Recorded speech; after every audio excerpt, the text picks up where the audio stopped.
Hello everyone, welcome to Vikas talent classes. I hope so आप सभी अच्छे होंगे। UP triple S C PET की जो परीक्षा की तैयारी कर रहे विद्यार्थियों को जो सिलेबस है इतिहास विषय का, उसमें सिंधु घाटी सभ्यता का तीनों क्लासेस कराई जा चुकी हैं। एक क्लास में आपको मैराथन क्लास यानी कि पूरा सिंधु घाटी सभ्यता शुरू से अंत तक का है, जो भी जितने भी क्वेश्चन वहाँ से बन सकते हैं। क्वेश्चन आंसर की सीरीज़ अभी थोड़े दिनों बाद आपकी शुरू कर दी जाएगी। पहले आप चीज़ों को समझ लें, क्या टॉपिक है, किस किस तरह से आपके प्रश्न आते हैं, कैसे आपको पढ़ना है। उसके बाद आपके क्वेश्चन आंसर फॉर्मेट में भी चीज़ें आएंगी। उसी क्रम में दूसरा जो टॉपिक था वो चल रहा था आपका वैदिक सभ्यता या वैदिक कालीन सभ्यता। वैदिक कालीन सभ्यता को दो भागों में डिवाइड किया गया था, एक उत्तर वैदिक काल और एक वैदिक काल और एक उत्तर वैदिक काल, ठीक है, या वैदिकोत्तर साहित्य।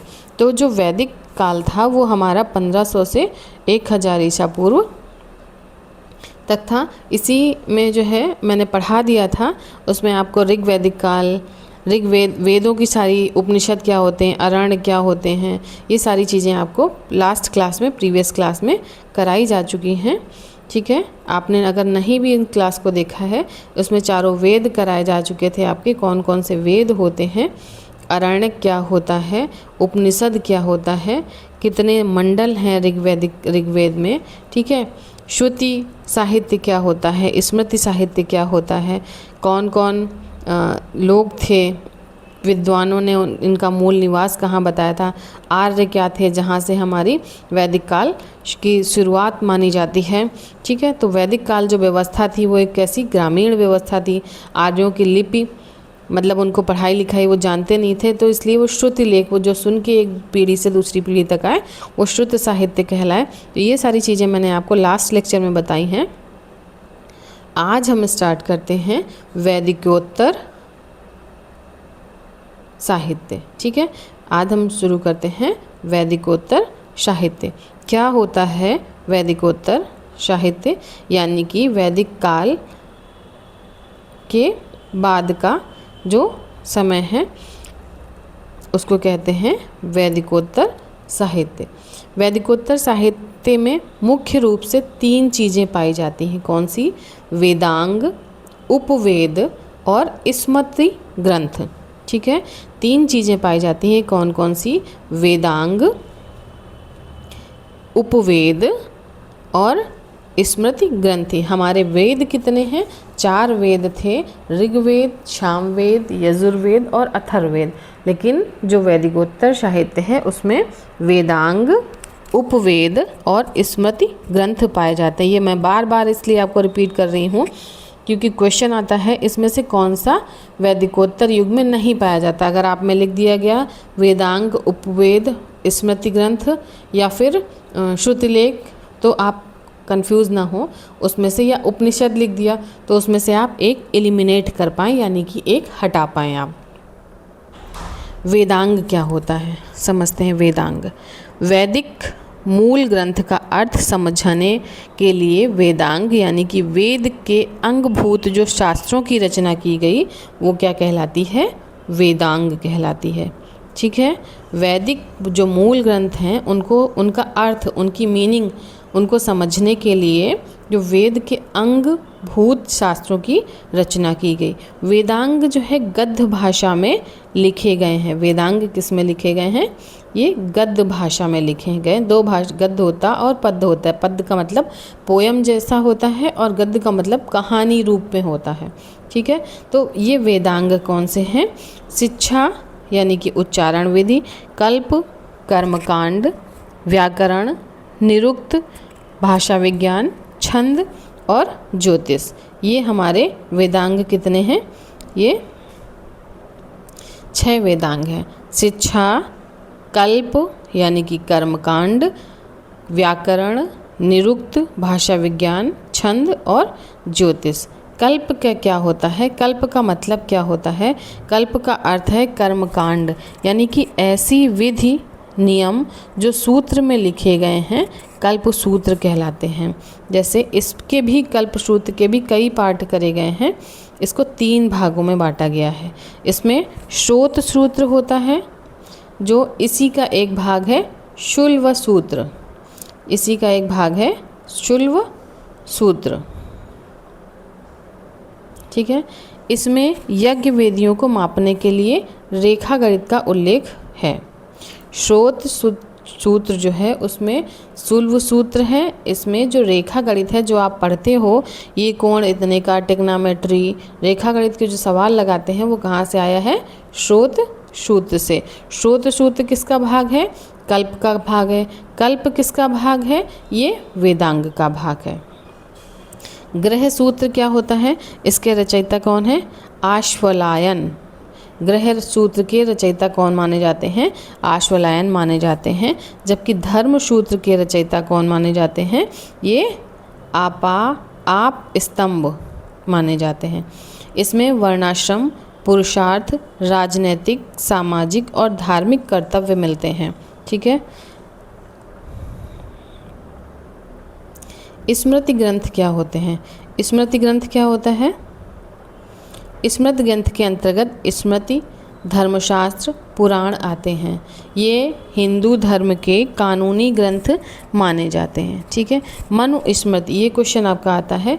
मनुस्मृति ईसा पूर्व, मनुस्मृति लगभग 200 ईसा पूर्व की मानी जाती है। यह सबसे प्राचीन स्मृति ग्रंथ है। सबसे पुराना स्मृति ग्रंथ कौन सा है? मनुस्मृति है। लगभग कितना पुराना? 200 ईसा पूर्व पुराना। मेघातिथि, गोविंदराज, भरुचि व कल्लुख भट्ट मनुस्मृति पर टीका लिखने वाले विद्वान हैं। इस स्मृति की मूल रचना मौर्योत्तर युग में शुंग काल में हुई थी। मनुस्मृति में आर्य संस्कृति के 4 क्षेत्र यानी कि ब्रह्मावर्त, ब्रह्मर्षि, मध्य देश और आर्यावर्त का उल्लेख पाया जाता है। याज्ञवल्क की स्मृति क्या होती है? ये लगभग 100 ईसा पूर्व पुरानी है। इसके भाष्यकार विज्ञानेश्वर, अपराक्य एवं विश्वरूप हैं। मनु ने नियोग प्रथा की निंदा की, लेकिन याज्ञवल्क ने नहीं की। याज्ञवल्क ने विधवा को समस्त उत्तराधिकारियों में प्रथम स्थान रखा। इसी स्मृति ने स्त्रियों को सर्वप्रथम संपत्ति का अधिकार भी प्रदान किया था। स्त्रियों को सर्वप्रथम संपत्ति का अधिकार किसने किया था? याज्ञवल्क स्मृति में। नारद स्मृति क्या होती है? यह स्मृति गुप्तकालीन स्मृति है। दासों की मुक्ति का नियम जो है वो सर्वप्रथम इसी स्मृति से मिलता है। इसमें नियोग प्रथा, स्त्रियों के पुनर्विवाह की अनुमति दी गई। विष्णु स्मृति क्या है? यह गुप्तकालीन स्मृति यह भी मानी जाती है। इसमें मुद्राओं का विवेचन प्रमुख रूप से किया गया है। देवल स्मृति क्या होती है? देवल स्मृति क्या होती है? यह स्मृति पूर्व मध्यकाल से संबंधित है। इसमें उन हिंदुओं को पुनः हिंदू धर्म में शामिल करने का नियम मिलता है जिन्होंने पूर्व में मुस्लिम धर्म अपना लिया था, ठीक है। पुराण क्या होते हैं? ये आपका क्वेश्चन आता है।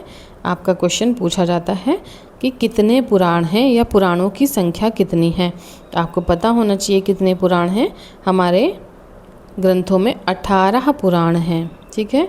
इनका संकलन गुप्त काल में हुआ था तथा इसमें ऐतिहासिक वंशावलियाँ भी पाई जाती हैं या मिलती हैं। मत्स्य पुराण, वायु पुराण, विष्णु पुराण, शिव पुराण, ब्राह्मण पुराण, भागवत पुराण, ये कुछ महत्वपूर्ण पुराण हैं। विष्णु के 10 अवतारों का विवरण मत्स्य पुराण में है, यह सबसे प्राचीन पुराण भी माना जाता है। भौगोलिक विस्तार कैसा था?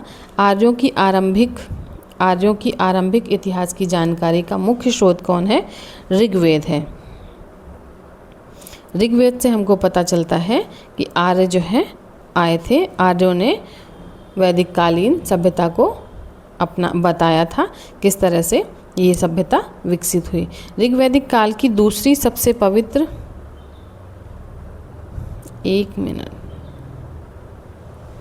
ठीक है। ऋग्वैदिक काल की दूसरी सबसे पवित्र नदी कौन सी थी? ये क्वेश्चन आपका कई बार पूछा गया है। तो दूसरी सबसे पवित्र नदी कौन सी थी? सरस्वती। ऋग्वेद में सरस्वती को क्या कहा जाता था? नदी तमा, यानी कि नदियों में प्रमुख कहा जाता था। ऋग्वेद में आर्य निवास स्थल जो है सर्वत्र यानी कि सप्त सैंधव शब्द का प्रयोग किया गया। सरस्वती और दृश्यदती नदियों के मध्य का प्रदेश अत्यंत पवित्र प्रदेश माना जाता था और जिसे क्या कहा जाता था? इसे कहा जाता था ब्रह्मावर्त। तो ब्रह्मावर्त किसे किसे कहा जाता था? सरस्वती और दृश्यदती नदियों के जो बीच का एरिया था उसे क्या कहा जाता था? ब्रह्मावर्त। ऋग्वैदिक कालीन मोस्ट इम्पॉर्टेंट क्वेश्चन है आपका। ऋग्वैदिक कालीन नदियाँ कौन कौन सी थी? पहले थी सतलज नदी,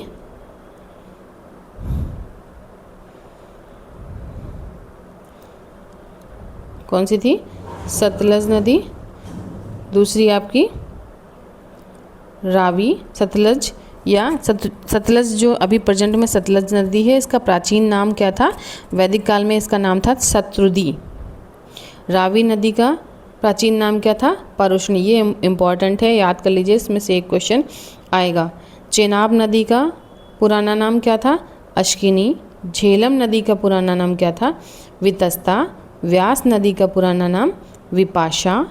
काबुल का कुंभा और गंडक का सदानीरा। ठीक है। राजनीतिक व्यवस्था कैसी थी? पितृसत्तात्मक परिवार आर्यों के कबीलाई समाज की बुनियादी इकाई थी। ऋग्वैदिक काल में 5 कबीले होने की वजह से इन्हें पंचजन कहा जाता था। इन्हें क्या कहा जाता था? 5 कबीले थे, इन्हें पंचजन्य कहा जाता था। ये थे अनु, ये याद कर लीजिएगा, इनमें पूछा जाता है इनमें से कौन सा नहीं है। अनु, द्रुदय, पुरु, तुर्वश और युद्ध। ठीक है। ग्राम, विश और जन ये उच्चतर इकाई हुआ करते थे। ग्राम संभवतः कई परिवारों का समूह, जैसे अभी हम लोग क्या करते हैं, गांव में हमारे कई परिवार रहते हैं तो वो क्या कहलाता है? ग्राम जन्य। ठीक है। ग्रामणी या ग्राम प्रधान होता था। विश्व कई गांवों का समूह था, इसका प्रधान कौन था? विश्वपति। विश्व जो था वो कई गांवों का समूह होता था, उसका जो प्रधान या लीडर होता था उसे क्या कहते थे? जैसे आजकल हमारे देश का क्या है, लीडर कौन है? प्रधानमंत्री जी। तो इसी तरह जो उस समय जो गांव होते थे, कई गांवों का एक समूह मिला करके जो वो लीड करता था उसे क्या कहते थे? विश्वपति। अनेक विषयों का समूह जन होता था। जन के अधिपति को जनपद या राजा कहा जाता था। देश या राज्य के लिए राष्ट्र शब्द आया हुआ है। ऋग्वेद में सभा, समिति, विदथ तथा गण जैसे अनेक कबीलाई परिषदों का उल्लेख मिलता है। संगठन या परिषदें विचारात्मक, सैनिक और धार्मिक कार्य देखे जाते थे।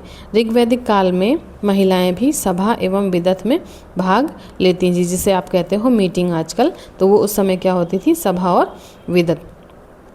ऋग्वेद में इंद्र को पुरंदर कहा जाता था। ये नाम इंद्र का पर्यायवाची भी है, इंद्र को पुरंदर कहा जाता था। रत्नी अन्य पदाधिकारियों जैसे सूत, रथकार और करमार भी थे, जिन्हें क्या कहा जाता था? रत्नी कहा जाता था। राजा समेत कुल 12 रत्नी होते थे, ये राज्याभिषेक के अवसर पर उपस्थित होते थे। पुरुप दुर्गपति होता था, जो सैनिक कार्य भी देखता था। ये मोस्ट इम्पॉर्टेंट है आपका। दशराग युद्ध पूछा जाता है, कौन सी नदी के किनारे हुआ, कौन से मंडल में इसका उल्लेख है, किन किन राजाओं के बीच हुआ, ये इम्पॉर्टेंट है आपके लिए। दशराग युद्ध, चाहे तो आप इनके साथ में नोट्स भी बना सकते हैं। ऋग्वेद के 7वें मंडल में इस युद्ध का वर्णन मिलता है।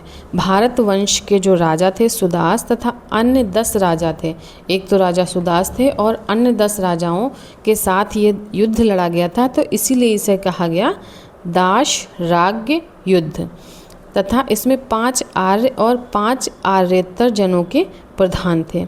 इस दशराग्य युद्ध में 10 राजाओं के साथ लड़ाई परुष्णदी नदी के किनारे हुई। ये इम्पॉर्टेंट है और कई बार आपका क्वेश्चन पूछा गया है। दसराज्य युद्ध किस नदी के किनारे हुआ? ये परुष्णी नदी के किनारे हुआ। ठीक है।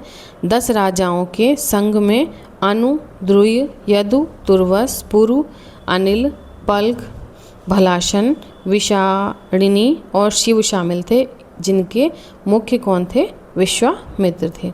दशराग युद्ध में सुदास की विजय हुई। पराजित जो जन थे उनके समक्ष सबसे प्रमुख कौन थे? पुरु थे। जो कालांतर में भरतों और पुरुओं के बीच मैत्री हो गई, यानी कि मिलाप हो गया, वो दोस्ती हो गई और कुरु नाम से एक नया कुल बन गया। ये था दसराग युद्ध क्या होता है।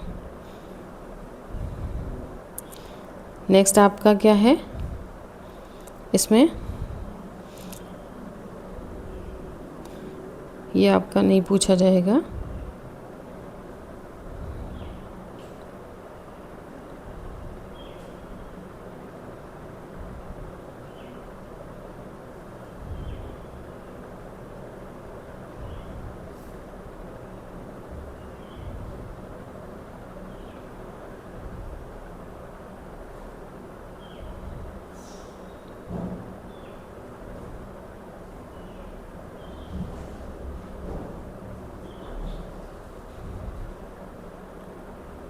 ऋग्वैदिक धर्म क्या होता है?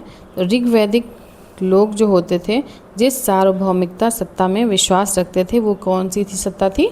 एकेश्वरवाद थी। ऋग्वेद अनेक देवताओं का अस्तित्व मानता है।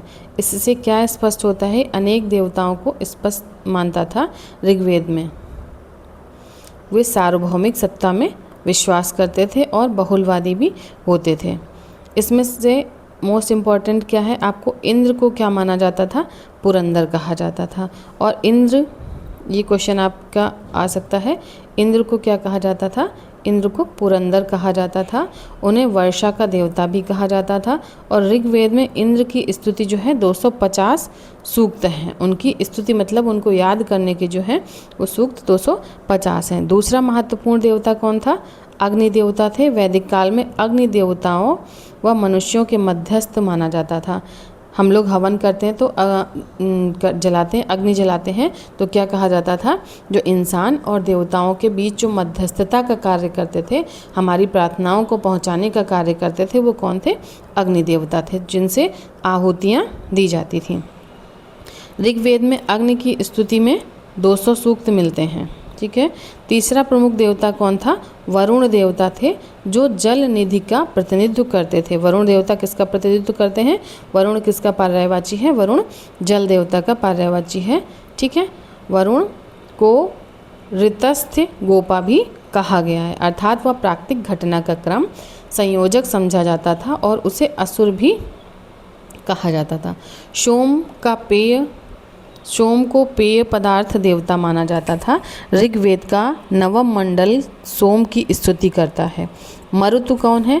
मरुत मतलब आंधी और तूफान के देवता होते थे। पर्जन्य कौन होते थे? ये वर्षा के देवता तो होते थे। अरण्यानी कौन होते थे? ये ऋग्वैदिक काल में जंगल की देवी थी। कौन? अरण्यानी। रुद्र कौन थे? ये क्रोध, गुस्सा इत्यादि के प्रतीक देवता थे। इन्हें औषधियों का संरक्षक एवं चिकित्सक बताया जाता था। ये था आपका वैदिकोत्तर काल। इसमें से आपको मोस्ट इम्पॉर्टेंट क्वेश्चन बताए गए हैं। नेक्स्ट आपका होगा उत्तर वैदिक काल। नेक्स्ट वीडियो आपको काहे का मिलेगा? उत्तर वैदिक काल। चैनल पे बने रहने के लिए धन्यवाद।